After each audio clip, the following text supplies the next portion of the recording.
When my boss Rose asked what I'd be up to this 14th of February, I couldn't say I would be drinking in my living room, sitting at my recliner alone while reminiscing about my ex-lover. To make myself look like one of them who would be getting some, I told her I had a date with a hot girl whom I'd met recently. I was sure she bought my lies. I mean, who wouldn't? I have a hunky physique and I'm over 6 feet tall, and just by hearing my voice, women swoop at my feet. Despite that, she had a bitter look on her, almost as if she was hoping I would say I was spending time alone that day. I couldn't care less about her feelings more than mine, so I went to my desk to finish up my work. There were times when I caught my boss's eye lingering on me more than they should, but I never thought of it much. Thoughts of Aria, the love of my life who passed away 2 years ago due to an unknown cause, had already occupied my heart, mind, and soul to think of another woman. However, I knew if I were to say that I was still hung up on her, people would think I was pathetic. That was why I would try to avoid others, thinking I was single, and would tell them every once in a while that I had a date. That evening, when I was getting off work, Rose called me in her office and asked me to help her with some work. I was butt tired and didn't want to do it, but after working here for the past 6 years, I learned that if you want to work without any trouble, you should never piss your boss off. So I agreed. The work she was making me do was mostly hers, which was piled up. It made me wonder if she ever even did them. Weirder was that she was not helping me finish up her shit. Instead, she just sat on her comfy couch. An hour went by and I was exhausted. That was when I saw her placing a cup of coffee in front of me and said, "Drink up," before returning to her couch. I was so frustrated that I wanted to throw the damn coffee at her face, but I controlled myself and started sipping it. Normally, drinking coffee made my sleep disappear, but that time it was doing the opposite. I started to feel even drowsier and didn't even realize when I passed out. When I woke up, I was having a throbbing headache, and as I returned to my senses, I realized my body was covered with bruises while I was butt naked. Panicked, I got up and scanned my surroundings, trying to make sense of what was happening. That was when I started getting minor flashes of what happened last night. I immediately got up, picked up my shattered clothes, and dressed up. And as I was about to head out, Rose entered with a seductive smile, which only felt disgusting and reminded me of how she forced herself on me last night. I stomped to her and grabbed her arms tightly before asking, "What did you do?" She acted shy upon my question and responded, "It was not just me who did it." She then slipped her dress, revealing the bite marks on her body. "Just don't call me Natalie next time when we are making love." The moment she mentioned my ex's name, I got enraged and grabbed her by the hair. "Next time, you won't be alive if you try anything." As I growled that, she let out a moan, stating she liked it, but it only made me feel more disgusted. I turned around and dashed out of her office and then the building. Once I reached home, I went to take a bath. I tried rubbing her filthy marks off of me, but it was of no use. That evening, I typed in my resignation letter and sent it to HR. I started looking for a new job, luckily within 2 days. The pay was not as much as the last one, but it was still good. It was finally Valentine's Day, and I felt filthy every time I recalled the events of that night. I wanted to drown in my sorrow and forget about everything, only remembering my good memories with my angel. As I opened the refrigerator, I realized I had only 4 beer bottles and it wasn't enough to make me forget about what happened. I grabbed my car keys and went to the store to buy some more beer. After returning, I put on our tape and started watching my beautiful girl while drinking. That was when I heard someone laughing behind me. I turned around only to be horrified upon seeing Rose. She looked at me and said while holding her laughter, "Is that whom you had a date with? Your dead ugly girlfriend?" Her laugh was like nails to my ears, piercing and painfully, and before I knew it, I felt something red in front of my eyes, and the next thing I knew, I was sitting on top of Rose, rearranging her face. I punched her to my heart's content, but the psycho kept laughing and making an expression as if she was enjoying getting hit by me. I grabbed her by the neck and began choking her. She was still smiling, but when it started getting harder for her to breathe, She realized I wasn't joking when I warned her about killing her.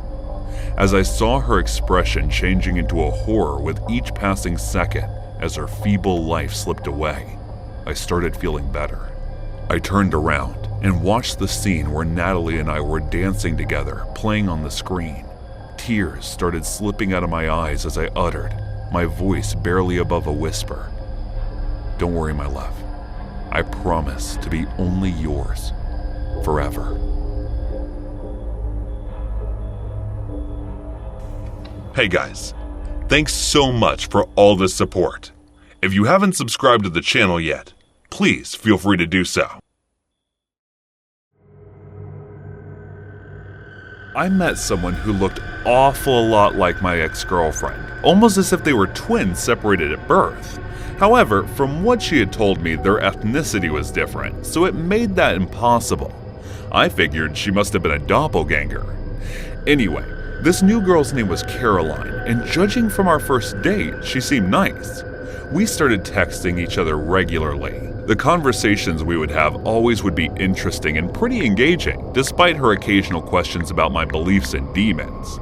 Initially, I thought she was joking about that, but then one day, something happened that left a lifelong scar on my mind.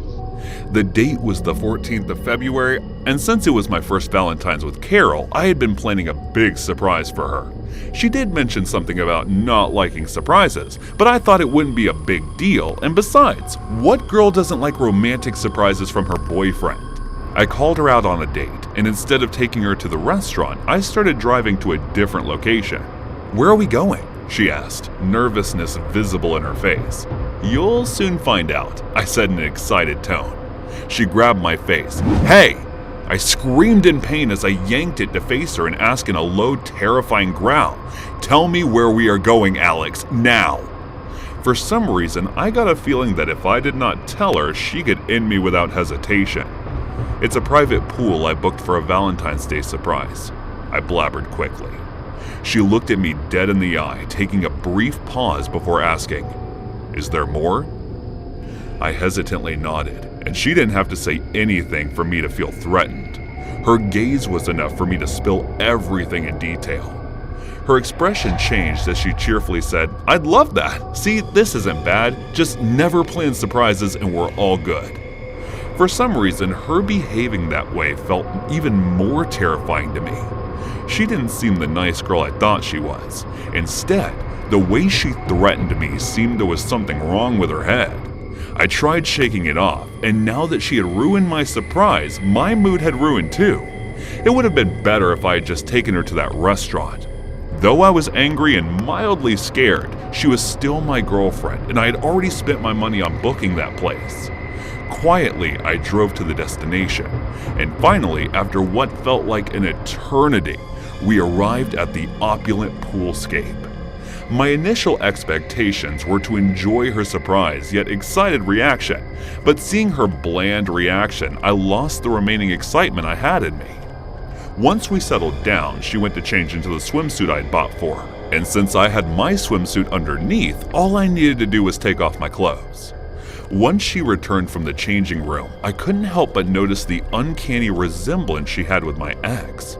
Even their body shapes were the same. It made me wonder if there could be my doppelganger somewhere as well. The server brought out the wine I had ordered, and we put our feet inside the water. There was no way I was going to let the day go to waste, so I leaned in for a kiss. Surprisingly, she immediately kissed me back, unlike how she used to hesitant before. My hands started to explore her body, and as I slowly slid my hand to unhook her swimsuit, I felt her flinch. But since she didn't object, I continued. This was the first time I was being intimate with her, but for some reason it felt familiar, as if I had done this before. As I was kissing her neck, my eyes stuck to a fading scar on her neck. My mind started spinning as I realized, "Rosa?" I felt her halting her movements as I uttered the name, which confirmed my suspicions. "You..." As I began speaking, I felt her grabbing my head and putting it underwater with full force, attempting to drown me. I heard her saying something along the lines, "This was the only way.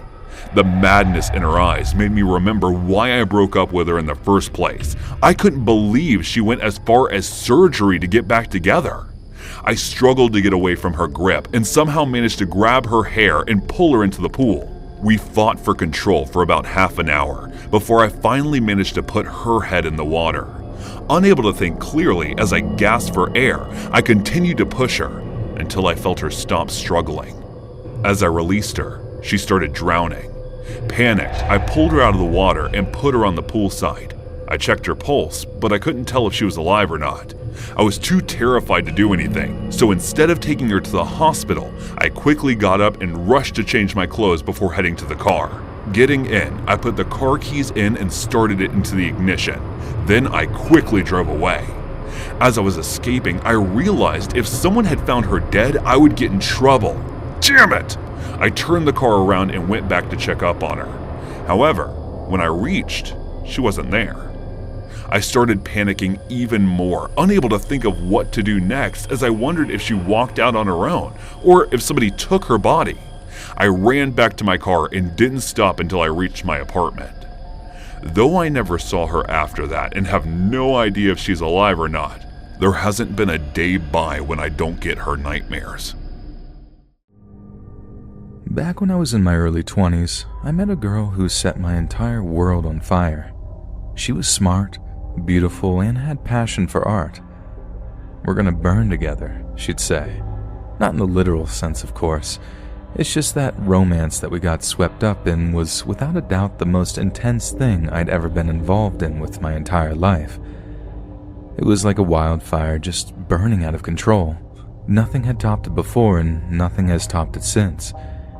But let's just say that neither of us were in a particularly good place in our lives, and as passionate as the relationship was, it wasn't exactly healthy for the most part. She was very, very possessive, and I'm not going to lie, I thought that was kinda hot at first. But that got really old, really fast, and her behavior started to cause arguments between us. She would explode at the mention of any other girl. I once mentioned something to do with my sister, and she immediately interrupted to accuse me of being unfaithful. Even after I explained the girl I was talking about was my sister, she stayed mad. It just defied all logic, but I was in love, so I stayed with her. So we're together for 17 and a half months, and that time included some of the best and worst moments of my life so far. But in the end, the bad started to outweigh the good, and faced with another Valentine's Day with her, I decided I couldn't do it anymore. I made the decision to break up with her, and as you might imagine, she did not take it very well at all. At first, she was in complete denial, saying that there was nothing wrong with our relationship and that she had no idea why I was trying to break up. Then she got angry, like really angry, started throwing around accusations and threats, none of which I thought that she was capable of acting on. Then came the tears and the final acceptance, by far the hardest part for me. She was crazy, but I didn't think she was a bad person, and it sucked to have to hurt her like that. She insisted on staying in touch, maybe staying friends or something, but I had to go no contact. It was the only way we'd really get over each other. I felt like a monster, but I did it anyway. About a month goes by and I'm sitting in my apartment, alone on Valentine's Day. I'm sort of over this girl, but I'm also sort of not, and with it being Valentine's Day, I'm thinking about her a whole lot. So when my phone buzzes and I see it's a text from her, I'm like rushing to see what it says. I deleted her number, but you know when you just always remember the last 4 digits of someone's number? Yeah, that. So all this message says is, we were supposed to burn together. And that just kind of broke my heart right there. I thought about calling her, maybe try and patch things up, and in retrospect, maybe that's exactly what I should have done. But in the moment, I just tried to stay strong and stick to the no contact rule. I tried to take my mind off stuff, stayed away from all the romantic movies and Valentine's episodes that the TV networks were trying to force down my throat. But still, I just couldn't shake the lonely feeling I had in me. So later that night, I'm kind of intoxicated, just sitting on the couch when my phone buzzes again. I just know it's her. Like knew it in my gut, and surprise, surprise, it was. I debated just quickly clearing the notification and ignoring the message, but my curiosity got the better of me and I found myself reading it. I knew the first line said, "We were supposed to burn together," again from the notification, but only when I opened up the whole thread did I see that underneath the first part, it just said, "But now you're going to burn alone."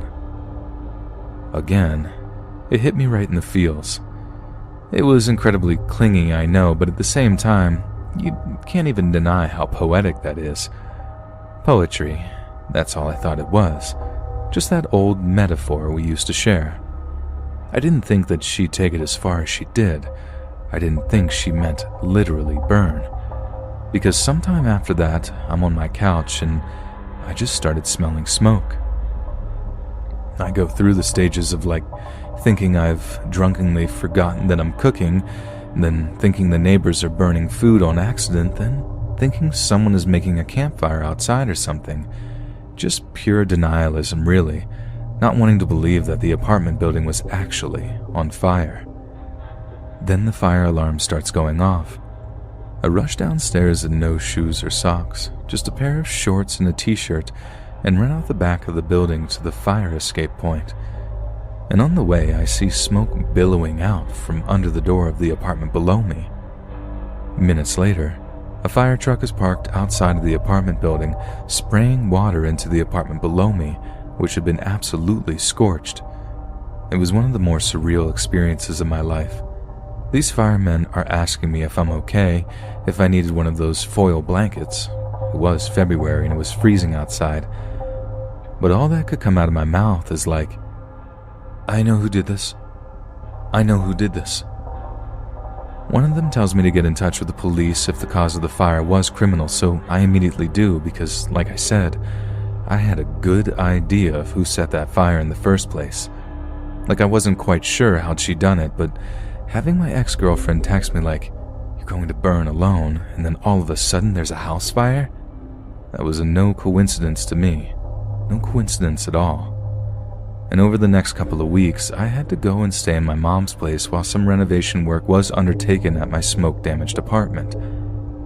But I did get in touch with the police, who thanked me for the tip and said that it'd get in touch with me if the cause of the fire was found to be arson.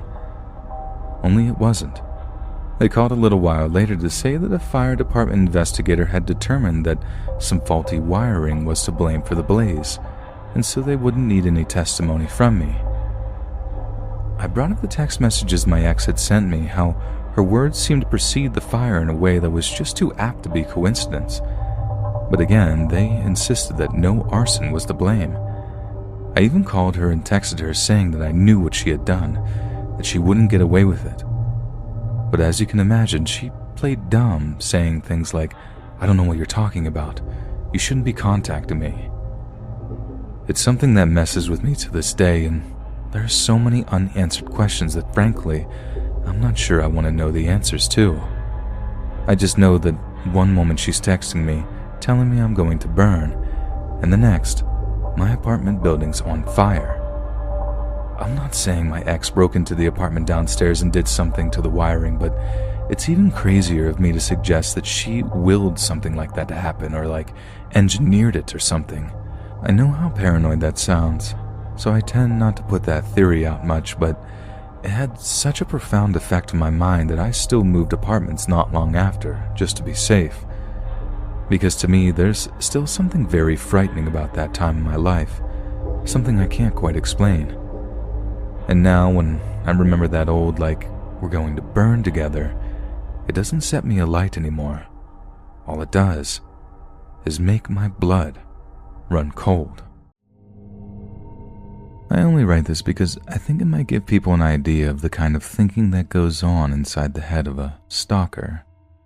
So, although I've never been stalked, my past is littered with behavior that people might call obsessive and controlling. There are many different kinds of stalking, you see, and in professional terms, not all obsessive or fixated behavior really qualifies as stalking. I suppose what I'm really trying to say with this opening is, I used to be a stalker, and this is my story. I first began to experience feelings of fixation in my first year of old sixth form college.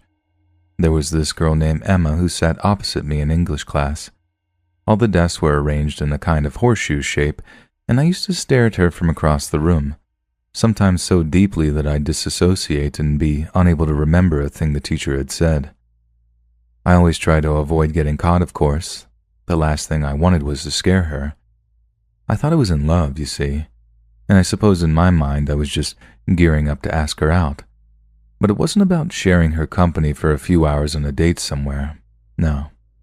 I wanted to own her. I needed her to be mine.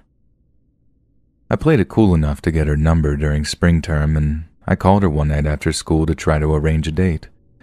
She didn't answer her phone, so I just kept calling and calling, thinking if she wanted to arrange a date, she'd answer eventually, right? This is back when I was still using my parents' landline to call people, so I'm hitting the redial button over and over again whenever the line went dead. I didn't see anything wrong with it. I didn't think for a moment that seeing the missed call count tick over into double digits would freak her out. And what's more, I just couldn't help myself either. Like I sort of knew I was being a bit impatient and that maybe I should chill, but still, I just couldn't stop calling. As you can imagine, my pursuit of Emma came to absolutely nothing. But I think I was too fresh to really do anything about it, other than remain a doting admirer from afar. And besides, it wasn't all that long before I was off to university, which brought a whole campus's worth of new girls to obsess over. The next girl, Jay, lived in the same halls of residence as me, just a few doors down from my room. She was the sweetest, most beautiful creature I'd ever laid my eyes on, and I got those exactly same feelings of wanting to own her as I did from Emma from English class. Only this time, they were considerably more intense. Not so much because I liked her any more or less than Emma, but being at university gave me this almost subconscious sense that I could do anything I wanted. There were no teachers watching us, no camera in our dorm rooms to watch us while we slept. She was mine for the taking. And it's that kind of predatory behavior that I've learned to recognize in myself, and I have to work very hard to see it sometimes, as it's just second nature to think that way. That's why I'm so different from other people, I suppose. They have this little angel on their shoulder to counter the devil on the other, whereas I just have two devils that are disguised as their more celestial cousins. I figured the best way to win her over was to find out as much as I could about her, then employ that knowledge in a way that would impress her. So when I added her on Facebook and proceeded to pore over her posts and picture histories, I told myself it was a noble pursuit. I was putting in work that would eventually result in her being extremely, extremely happy. I mean, if someone took the time to get to know what I loved most, then got me a present based on that, I'd be over the moon. My therapist has said this is somewhat true, but then asked if I could see where I went wrong picking Jay's present. At first I couldn't, but now I can. Let me see if you can too. So like I said, I spent hours at a time obsessing over her social media. Every single thing she posted, shared, retweeted, or liked going back years on a variety of different accounts. I saw it all and I made notes of every pertinent piece of information. But above all, I recognized how close she'd been with a grandma who'd passed away in her early teens. Every year on a particular date, Jay would post something about her Nana. It usually came with an old picture of her, sometimes with a baby Jay included too. This is how I noticed that Jay's grandmother kept a large variety of stuffed animals in her home, and one in particular seemed to be Jay's favorite. It was an old, scabby-looking handmade woolen doll, one with raggedy red dress and a missing eye. But perhaps its most defining feature were the tumbles of white woolen hair that came spilling from the top of the doll's head. This was probably why it was Jay's favorite, and one of the pictures was a collage of photos showing her tying a baby blue ribbon into the doll's hair. The caption read something like, "Rest in peace, Nana, GBNF. Still wish I had my Molly doll. It reminds me of you so much. XXXX. Bingo. The perfect gift idea, I thought. Surely if someone managed to get her a similar looking doll, complete with the blue ribbon, she'd fall head over heels for them. I mean, how could you not? It had to be the most thoughtful gift in the history of gifts. Since I had some money left over from Christmas, I got to work looking for someone who could make me a similar kind of doll. Giving online vendors an idea of what I wanted was easy enough, after all. I think I had about 6 or 7 quite clear photographs of it. You'd be shocked at how easy it was, honestly. There are lots of little artists out there who are more than happy to work commissions, especially when there's such a rich digital record to work with. I had my replica Molly doll within a month of me first inquiring about it, and my God, it was perfect. It looked very new, obviously, not nearly as aged and time-worn as the original, and the artist had done a very good job of it otherwise. Then once the baby blue ribbon was tied in its hair, the transformation was complete. It looked so much like the original, it was frightening. Emphasis on frightening, though, and you'll see what I mean in a minute. Since me and Jay were on quite friendly terms, I didn't think anything would mind if I snuck into her room to drop off her present. If anyone confronted me, I could just show them the bag, explain it was a surprise present, something from her youth she'd really love, and hey, presto, who's going to stop a thing like that from happening? Not a soul saw me as I walked down the hall and knocked on her door.